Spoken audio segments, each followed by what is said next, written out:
Le dernier quart d'heure de Smart Bourse chaque soir, c'est le quart d'heure thématique. Le thème ce soir, c'est celui de la gestion alternative à impact. Et on en parle avec Quentin Dumortier qui est à mes côtés en plateau. Quentin, bonsoir et bienvenue. Merci beaucoup d'être là. Vous êtes associé fondateur et directeur des investissements d'Atlas Responsible Investors. Nouvelle société de gestion alternative, donc en l'occurrence, on parle d'un hedge fund, c'est comme ça que vous vous définissez aujourd'hui, Quentin, qui a été fondé en 2019 à Londres. Vous étiez basé pendant longtemps, de longues années, dans le monde anglo-saxon, et vous vous déployez aujourd'hui en France. Vous avez obtenu l'agrément AMF en septembre dernier, je crois, pour Atlas Responsible Investors. Et je le disais en titre, un positionnement assez inédit dans le monde de la gestion alternative des hedge funds, puisque vous voulez être un hedge fund à impact. Non seulement vous voulez mettre en place des stratégies d'impact, mais la société elle-même est une société à mission, de ce que j'ai vu, Quentin, puisque vous êtes labellisé B Corp. Alors exactement. Alors, société à mission, entreprise à mission et la certification B Corp sont deux choses différentes. Donc, nous, ce qui était important, c'est surtout d'adopter en interne les pratiques les plus exemplaires en termes de gouvernance et aussi aligner nos pratiques avec ce que l'on demandait aux équipes de direction des sociétés dans lesquelles nous investissons. Ouais. Donc, effectivement, j'ai lancé Atlas en 2019 à Londres avec un objectif simple qui est de réconcilier impact et performance absolue. Donc, ce qui est un petit peu, je dirais, l'ADN d'un hedge fund. Cette performance absolue qui n'est pas corrélée au marché et, en l'occurrence, sur les marchés actions. Donc, on sait qu'aujourd'hui, on peut avoir de l'impact dans le monde des alternatifs, en private equity, en venture capital. Mais effectivement, c'est beaucoup plus rare de retrouver de telles stratégies dans le monde des alternatifs dits liquides, comme les hedge funds. Avec des stratégies emblématiques comme le long short, et c'est une des stratégies que vous développez. On va y venir, mais comment est né justement ce positionnement? Vous connaissez très bien cette industrie des hedge funds liquides dans le monde des marchés cotés, Quentin. Et c'est vrai que cette industrie, jusqu'à présent, s'embarrassait assez peu de cette grande histoire ESG, ISR, impact. Qu'est-ce qui vous a fait dire qu'il y avait quand même une offre à remplir de ce point de vue-là? Précisément, en fait, le manque de rigueur parfois autour de cette définition de l'investissement ESG, qui peut prêter parfois effectivement un certain cynisme de la part de certains acteurs de marché, m'a entraîné à réfléchir davantage sur quelles étaient les possibilités, dans notre rôle d'investisseur, de faire au mieux les choses pour aligner du sens avec nos investissements. Et donc effectivement, on voit il y a autant de stratégies responsables qu'il n'y a de gérants, parfois avec des critères qui sont opposés les uns les autres. La mesure d'impact, les critères ESG sont souvent très difficiles à définir. Et donc j'ai commencé effectivement à travailler sur ces tendances structurelles impact, donc des tendances qui forment la colonne vertébrale de notre portefeuille, en me demandant comment on peut en fait avoir un portefeuille qui soit radicalement aligné entre nos investissements et l'impact que réclament au final nos investisseurs. D'ailleurs, c'est intéressant parce qu'on voit aujourd'hui que 75% des Français veulent investir leur épargne de manière responsable. Et pourtant, seulement 17% le font, je crois, d'après un sondage récent. Et donc, d'où vient cette différence entre l'intentionnalité et la réalité?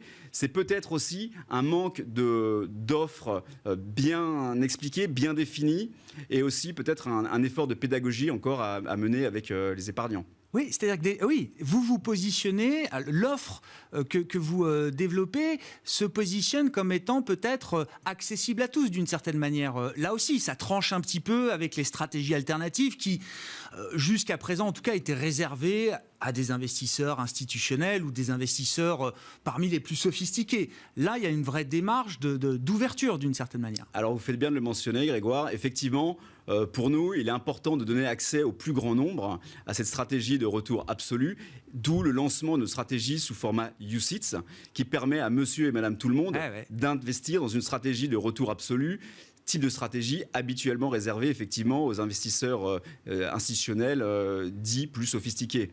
Et c'est vrai que souvent, on demande à monsieur et madame tout le monde de faire énormément d'efforts sur un nombre de dimensions incroyables dans leur vie. En revanche, du tri des poubelles à l'utilisation de l'avion comme moyen de transport ou même l'utilisation de plastique.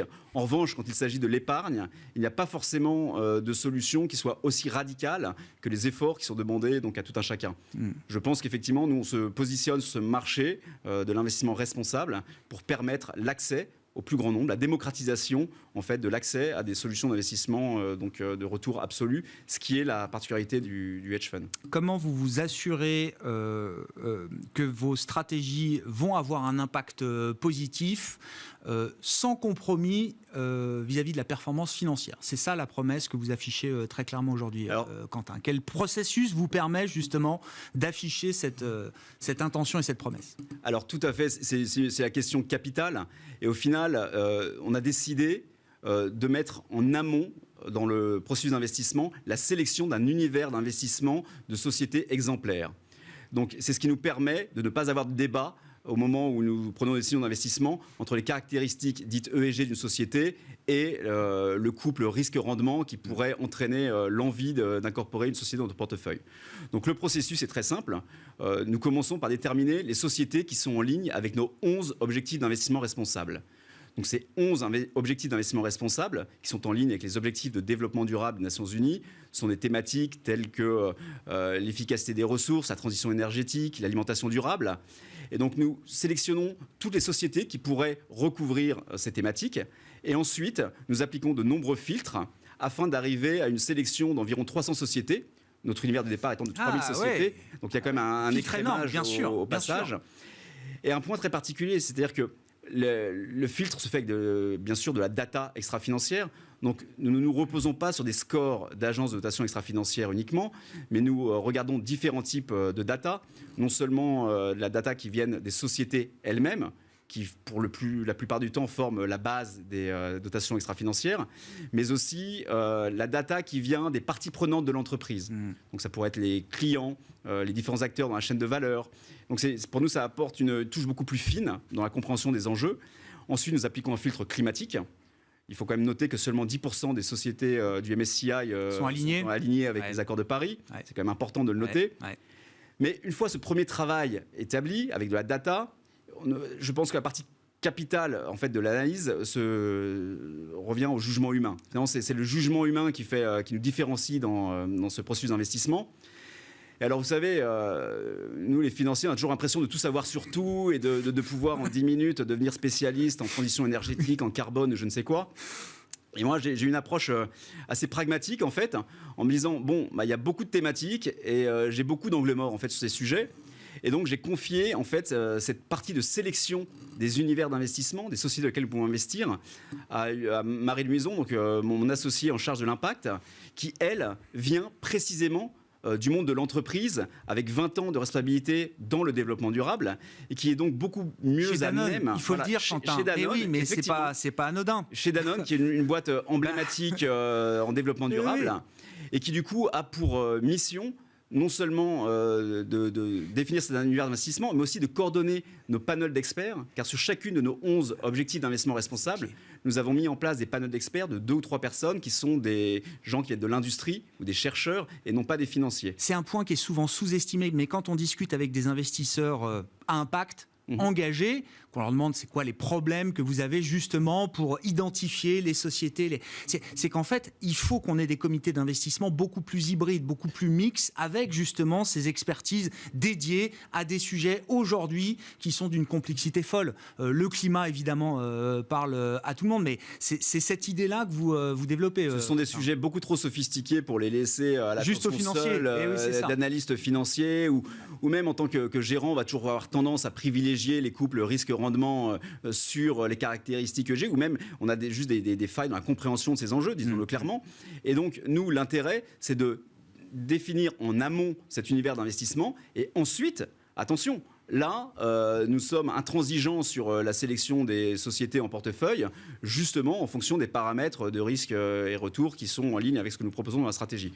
Donc il ne s'agit pas de sacrifier donc la performance sur l'autel de l'investissement responsable. Il faut le redire, ça encore aujourd'hui, Quentin, ça fait une dizaine d'années que je suis le développement de l'ESG, de l'ISR, et je me disais que c'était peut-être plus aussi important à rappeler qu'il y a quelques années. Mais visiblement, si. Écoutez, je pense, nous, notre hypothèse, elle est simple. au final, on cherche des sociétés qui sont engagées de manière radicale dans des grosses tendances qui vont façonner donc, de manière structurelle le monde dans les décennies à venir. Ces sociétés vont avoir tendance à avoir des trajectoires de croissance plus importantes, plus intéressantes, et le marché aura tendance à attribuer des primes de valorisation à ces sociétés. Maintenant, il faut faire attention, car effectivement, parfois, le marché s'emballe un petit peu et certains secteurs deviennent beaucoup trop valorisés. On a vu le cas des énergies renouvelables, par exemple, l'année dernière. Bon, d'un côté, on a un fléchage effectivement des flux vers des thématiques bien identifiées pour l'avenir, avec ce filtre durable, de la question de la soutenabilité des modèles économiques. Et puis de l'autre, eh ben, on a un assèchement du marché vis-à-vis des entreprises et des secteurs qui ne jouent pas le jeu. Je veux en venir à la stratégie long-short, bien sûr, qui est emblématique de cette gestion alternative, de ces hedge funds, comme on dit dans le jargon anglo-saxon, Quentin Dumortier. Évidemment, vous mettez en place une stratégie, donc, alors je ne sais pas si elle est vraiment market neutre, en tout cas une stratégie de performance absolue, long-short. C'est quoi un long-short à impact, Quentin ? Tout à fait. Donc, tout simplement, de quoi s'agit-il ? Il s'agit de couvrir le risque marché. Afin de pouvoir délivrer des retours absolus, nous devons éviter de nous soumettre en fait aux gyrations à court terme du marché. Et pour cela, nous avons la possibilité de shorter, donc soit des indices, dans quel cas on shorterait l'ensemble des sociétés implicitement qui constituent cet indice, soit prendre des positions short, initier des shorts sur des sociétés qui, elles, ne participent pas du tout à la réalisation de nos objectifs d'investissement responsable. Donc soit des sociétés qui sont dans nos univers d'exclusion, ou des sociétés qui sont engagées de manière beaucoup trop lente, beaucoup trop timide dans leur transition vers de meilleures pratiques. Et enfin, des sociétés qui pourraient prêter le flanc à des controverses, car aujourd'hui, tout le monde aime afficher ses objectifs en termes climatiques ou autres. Il faut remarquer que parfois, il y a un gros écart entre ce qu'annoncent les équipes dirigeantes et ce qu'elles réalisent. Ouais. Et on pense que le marché est de moins en moins dupe. Et donc, pour nous, c'est effectivement une source de short intéressante.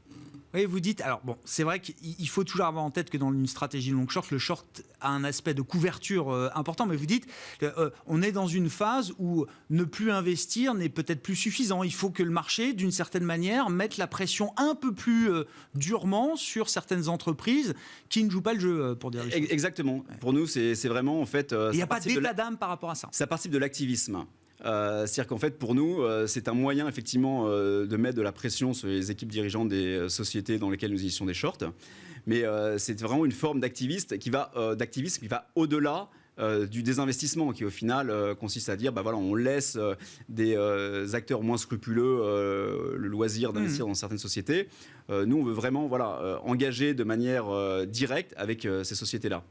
Alors, l'idée, effectivement, encore une fois, est de nous consacrer, en ce qu'il s'agit des shorts, que dans les sociétés qui sont en manquement vis-à-vis de la transition ou en amont de controverses. Il ne s'agit pas d'aller shorter uniquement sur des histoires de risque-retour indépendamment des politiques, donc impact des sociétés. Oui, comme vous êtes très attentif à la partie longue et au filtrage justement de votre univers d'investissement pour les investissements positifs que vous menez, vous êtes aussi très attentif, j'imagine, à la partie short. Voilà, exactement. Exactement. Bon. Et des fonds qui seront ouverts bientôt, c'est ça, Quentin, l'idée Alors tout à fait. Alors pour l'instant, nous gérons depuis donc, le printemps 2019 la stratégie long short. Depuis un an, une stratégie long only. Et nous préparons le lancement de fonds sous format UCITS au Q1 de l'année prochaine, afin justement de pouvoir donner accès au plus grand nombre à ces stratégies. Merci beaucoup, Quentin. Quentin Dumortier qui venait nous parler donc de cette innovation dans le monde des hedge funds, la gestion alternative à impact, associé fondateur et directeur des investissements d'Atlas Responsible Investors, invité du quart d'heure thématique de Smart Bourse ce soir. Ainsi se termine cette émission. On se retrouve demain en direct à 12h30 sur Bismart. Merci.